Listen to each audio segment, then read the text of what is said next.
tomorrow. And the way it's looking, man, is not looking good, man. All of Diddy's enemies are coming together to ensure that Diddy get the max. But the question is, will he prevail? I'm not sure you guys are aware, but Diddy initially tried to get out of jail and have his conviction overturned, even before the sentencing, but that was quickly denied. Now, Diddy's reason for why he believed his conviction of violating the Mann Act twice needs to be overturned is because Diddy believes that he didn't violate the Mann Act due to the legal definition. The definition of the Mann Act is a federal law making it illegal to transport a person across state or national borders for the purpose of engaging in prostitution, debauchery, or other illegal activities, or to exploit blank in any way. Originally passed in 1910 as the White Slave Traffic Act to address concerns about forced, blank, and human trafficking. The laws are broad. It's for immoral purposes. Now, obviously, you guys know the history. Jack Johnson was the first person convicted of this. I think the law was created because of him to stop his interracial marriage. So the law has a flawed history, to say the least. A lot of people believe that this was a shut and close case and that this was going to be the charge that Diddy would be found guilty of. At first, I thought, like, bro was getting out soon. It was over with, but that's not the case at all, y'all. At all. At all. But because they believe that there was enough evidence, it's pretty clear that Diddy transported male escorts to engage in rendezvous with Cassie and Jane Doe, which is Daffy and Joy, 50 Cent's baby mama. But that's the thing. Diddy was not charged or found guilty for transporting the men across state lines. He wasn't like charged for transporting the male gigolos. Okay. Diddy was convicted of the Mann Act for transporting Cassie and Jane Doe across state lines. Diddy's perspective is, hold on. Cassie and Jane Doe aren't sex workers. Y'all said they were victims of mine. And I didn't force them to engage in prostitution. They didn't engage in prostitution. The male gigolos did. Not my girlfriends. Those are girls that I was dating. So Diddy believed that when the prosecutors and the judge gave the jurors like the instruction sheet, they believed the instructions were off and it was wrong. Because the jurors probably voted on the Mann Act because they believed that Diddy transporting male gigolos is a violation of the Mann Act. But if you look at the jury sheet, it says specifically for Cassie and then for Jane Doe, which is why there were two counts. It was one count for Cassie, one count for Jane Doe. And they voted that Diddy Diddy transporting Jane Doe and Cassie across state line to engage in rendezvous with male gigolos, that's a violation of the Mann Act, and Diddy is arguing it's not. Throughout the court filing, the mogul's defense team argues his conviction isn't like other Mann Act cases where the DOJ, for example, limits the prosecutions to cases involving sex trafficking minors or defendants who engage in commercial prostitution enterprises as panderers or call girl operations. They wrote, quote, "In other words, only 1% of Mann Act cases we identified involved so-called buyers or johns. That number alone speaks volumes and corroborates the conclusion that the DOJ does not seek to incarcerate Mann Act defendants who merely purchase prostitution services." During the trial, we learned through testimony what some of the male escorts or entertainers that were hired do during these freak-offs or hotel nights. And that was through the testimony of Daniel Phillips and Sheree Hayes, aka The Punisher. Diddy's defense argued this is the only case they've identified where prosecutors claim professional consenting adult males were Mann Act victims, writing, "The government now claims that the male escorts were Mr. Combs' victims, but this is apparently the only case in Mann Act history where the government has argued that consenting professional adult male escorts..." Did the government get shut down? Escorts or entertainers who made thousands of dollars were victims. The Mann Act did not originally treat men as victims, and Congress never anticipated such an application of the statute. They argue the time he served has been punishment enough, especially serving time at MDC Brooklyn. His team argued the mogul is routinely subjected to violence, both directed at him and at others. That got swiftly denied by the judge. However, it hasn't been all the way bad. He received some good news. So one of the victims that the prosecutors listed as one of Diddy's victims is Gina. Gina is the girl that Diddy has been dating on and off now for the last 5 or 6 years. She was supposed to testify at court, and she went ghost. Like, she got low.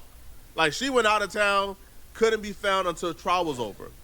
She wrote a letter to the judge, letting the judge know that she was actually coerced by the prosecutors, and she believed that Diddy should be freed tomorrow. This is probably hard to read on your end because it's tiny, but Gina writes to the judge, and she says, "Dear Judge Submaranian, I know you were sentencing Sean Combs on Friday, and I have been thinking a lot about it. I saw in the press letters were submitted by many concerning the sentencing. No one asked me or told me to write this letter, but I felt my voice should be heard as I was identified as victim 3 in this case. And I understand changes that were brought concerning me, including accusations of egg trafficking and prostitution." All right, we can't say the full word due to YouTube guidelines. I cooperated fully with prosecutors. I met with them 3 times, answered 3 questions, and gave them all the information and evidence I had, including pictures, videos, and text messages from my phone. During those meetings, I felt pressured to feel like a victim. I told them I was not, but they insisted that I was, even when I expressed my truth otherwise. I understand they concluded that I had been trafficked and involved in forced prostitution with him or others. That would have been my testimony if I called to the stand. I was subpoenaed and fully prepared to testify and answer all questions truthfully, but I was informed by my lawyers that I would not be called to take the stand. I want to emphasize that I understand the seriousness of this case and the pain others may feel. I cannot speak for anyone but myself. In terms of sentencing, I kindly ask that you consider releasing him back to his family. I understand throughout the process he has been cooperative and respectful, including turning himself in. Throughout this process, he has never once reached out to me or made me feel uncomfortable in any way. I believe he will continue to be compliant with the court's conditions upon release. I understand that accountability is important, and I am not writing this to dismiss the gravity of the charges, nor to criticize anyone. I write to express my perspective as a so-called victim. I write to express how I felt during the investigation of trial and how I feel now waiting to hear the sentence. I felt compelled to share my own perspective honestly. I respectfully ask that you take my words into consideration when making your decision. Thank you for your time and for allowing me to be heard. Again, man, this is one of the down bottom bit, man. Listen, the interview she did an interview with Tasha K about 3 to 4 years ago, and here's how I know she a down bottom bit. During that interview with Tasha K, she talked about how Diddy whooped her. Diddy gave her a Vegeta punch combo so vicious she lost the baby she was pregnant with. That Diddy ain't want the baby, so Diddy took it by force. Oh. She talked about how Diddy was suffocated, all type of stuff. Oh. Right? But she went right back to Diddy afterwards. And then when Diddy was dating Young Miami, she was the side chick. So she done held it down for years. She's the bottom bit. And prosecutors actually wanted to call her to testify. She was ordered to testify. And then once she got low and went missing, prosecutors thought, well, it wouldn't be wise to bring her to testify because she would just testify in his favor. And they probably thought, okay, Diddy paid her off, and then stopped requesting for her to come and testify. Now, she wrote some good things here. It was amazing. But I don't think this letter from someone who went low or got missing during court would override the letters from Diddy's quote-unquote victims. Cassie and her parents wrote the judge asking the judge to bury Diddy. Cassie's so cold, dog. Yo, Cassie got $30 million and she still ain't happy. Cassie is the reason why Diddy didn't get a bond after trial to await sentencing from home, even though that was routine and protocol for the Mann Act.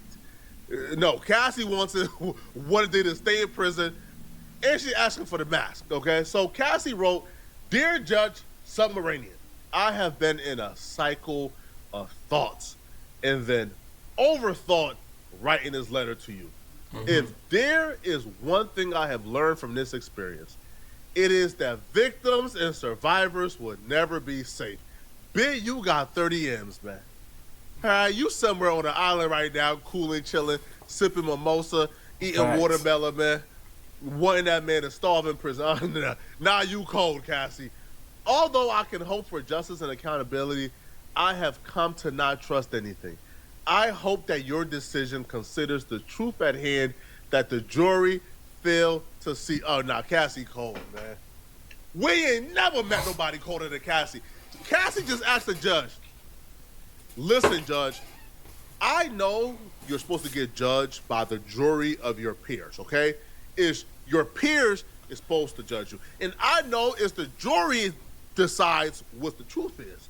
So if the jury convicts you of only the Mann Act, then you are guilty of only the Mann Act. Cassie telling the judge, hold on, judge. For me, judge, yo, that jury was BSing. Forget the jury, bruh. Take into consideration that you know for a fact he trafficked me, he beat me up, he strangled me, he coerced me by force and fraud into what? Who asked the judge? That's illegal, by the way. You can't do that, by the way. The judge has to consider only what Diddy was charged and convicted of, not the other stuff he was found not guilty. Yo, Cassie is saying, hey, judge, I know he got found not guilty of these things, but still factor this in when you sentence him. Yo, bro, Cassie cold. So, bro, Cassie doing that, and the judge know that ain't right, then why even take it under consideration? This whole message should be invalid. Why even take it under consideration? Bro should just be out in his home waiting for trial. Cassie says, for 4 days in May, while 9 months pregnant with my son, I testified. Oh my God! I testified in front of a packed courtroom about the most traumatic and horrifying chapter in my life. I testified that from age 19, Sean Combs used violence, threats, substances, and control over my career to trap me in over a decade of abuse. He groomed me into performing repeated. Man, Cassie, you was dating somebody older than Diddy before Diddy. Your boyfriend was almost 40 when you was 19 before Diddy. Cut it out, bro. All right, Diddy ain't cut it out, man. I was forced into lingerie and heels. Listen, man, I'm not trying to minimize any victim's experience. So if I sound overzealous, I apologize for that, okay? But come, you was forced into lingerie and heels. All right, man.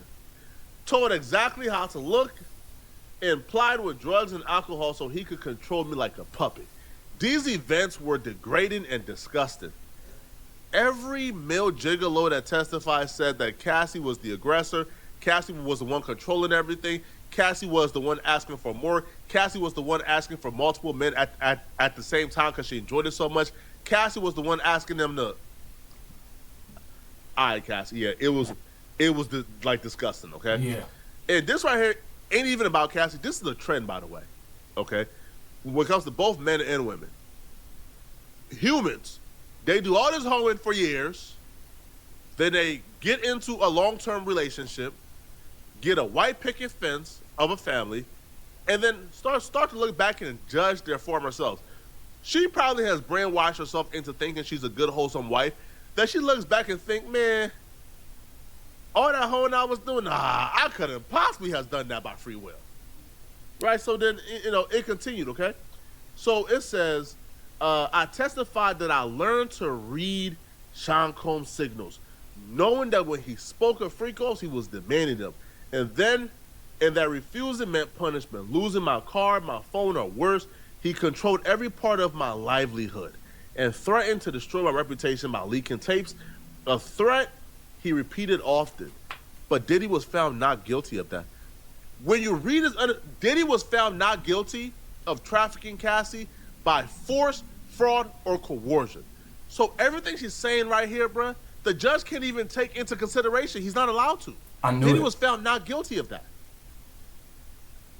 She continued. His power over me eroded my independence and sense of self until I felt I had no choice but to submit. When he believed I had wronged him or was not sufficiently responsive, he also threatened people around me and those close to me, including my family. I regularly worried that displeasing him meant putting my family and friends' safety at risk.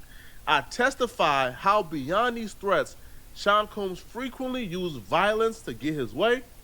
Over the nearly 11 years we were together, Sean Combs would hit me, punch me, stomp on my face, pull my hair, and throw my body to the ground.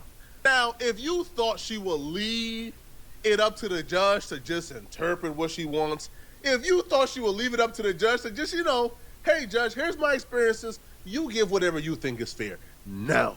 Cassie has demands for the judge that she wants for the judge to impose on Diddy. Cassie goes, I still have nightmares. Cassie going crazy. Flashbacks on a regular, everyday basis and continue to require psychological care to cope with my past. My worries is that Sean Combs or his associates will come after me and my family is my reality. I have, in fact, moved my family out of the New York area and am keeping as private and quiet as I can possibly can because I am so scared that if he walks free, his actions will be swift retribution towards me and others who spoke up about his abuse at trial. As much progress as I have made in recovering from his abuse, I remain very afraid of what is capable of him and the malice he undoubtedly harbors towards me for having the bravery to tell the truth. His defense attorney claims he is a changed man and he wants to mentor abusers. I know firsthand what real mentorship means, and this disgusts me. Not a bit saying, man. That a man she hasn't talked to, according to her, in 7 years, she now knows who that man is today, and him mentoring anybody is an insult to her, and the judge should take that into consideration. Damn if you do, damn if you don't, okay? It continues, okay? I know that who he was to me, the manipulator, the aggressor, the abuser, the trafficker, is who he is as a human. He has no interest in changing or becoming better. He would always be the same cruel, power-hungry, manipulative man that he is. When I came out with my allegations in my civil case, he denied it. And then she continues and says, while the jury did not seem to understand or believe that I engaged in free calls because of the force and coercion the defendant used against me, I know that is the truth, and his sentence should reflect the reality of the evidence and my lived experience as a victim. I know the jury did not convict him of trafficking me by force or coercion, but your sentence should reflect as if he did. Bitch, are you out of your mind?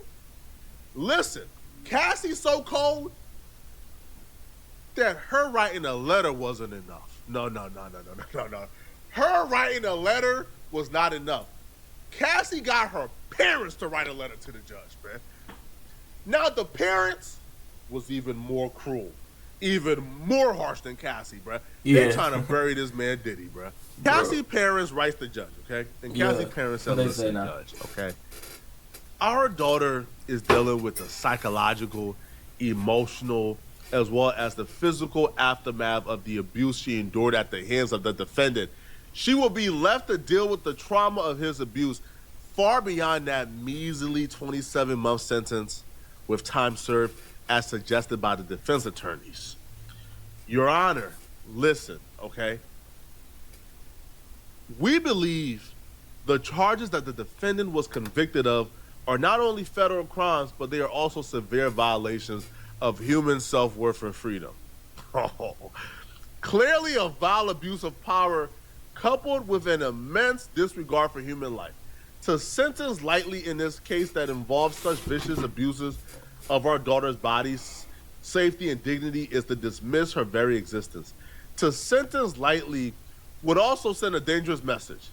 Now, the suggested sentence by Diddy's attorneys is 27 months. They said that 27-month sentence that might be handed down in months instead of years will send a message that such repulsive behavior can happen without meaningful consequences. They said change the 27 months to 27 years. Change the 27 months to 27 years. The max the judge can give Diddy is 20 years. Just like Cassie, her parents is asking the judge to violate Diddy's constitutional rights to give Cassie whatever justice they think that Cassie... Bruh, $30 million is enough. Diddy being in jail for 3 years, that's enough for the Man's Act. I'm only going off the Man's Act, homie. All the other stuff about force or coercion or the trafficking, Diddy was found not guilty of, so I don't know what y'all are saying, okay? It continued. And it says, in closing, we, her parents, urge you to deliver a sentence that appropriately reflects the severity and depravity of the abuse, the breach of trust, and the suffering that our daughter experienced. Now imagine if they would have thought their daughter, right, to have self-worth and to not go to the highest bidder, right? Cassie was in a loving relationship. A loving relationship with a boyfriend who cherished her. She was with for years, Ryan Leslie. She left him to go to Diddy because Diddy had the bag. Imagine if you would have taught her self-respect that way. Y'all wouldn't have been here 30 millions up, asking for 27 years in prison for a Mann Act violation. Okay? Now, they even says, 11 years is the length of time this horrific nightmare lasted. During this time, our daughter was beaten. So they believe that Diddy should also get something, I guess, more severe than 11 years. Listen, man. Y'all let me know in the comment section, man. What do y'all think, bro? Nigga, that nigga Diddy. I don't know. I feel like what she's saying, I think she's being like dragging it a little bit. But we would never really know the truth. Because most of them free calls have people sign NDAs and everything like that. So, and besides the free call, their relationship, we would never really know the truth. If you only got one person, another person's in jail, can't even talk. So I don't know. But y'all let me know what y'all think. I love y'all. See y'all at the boys in the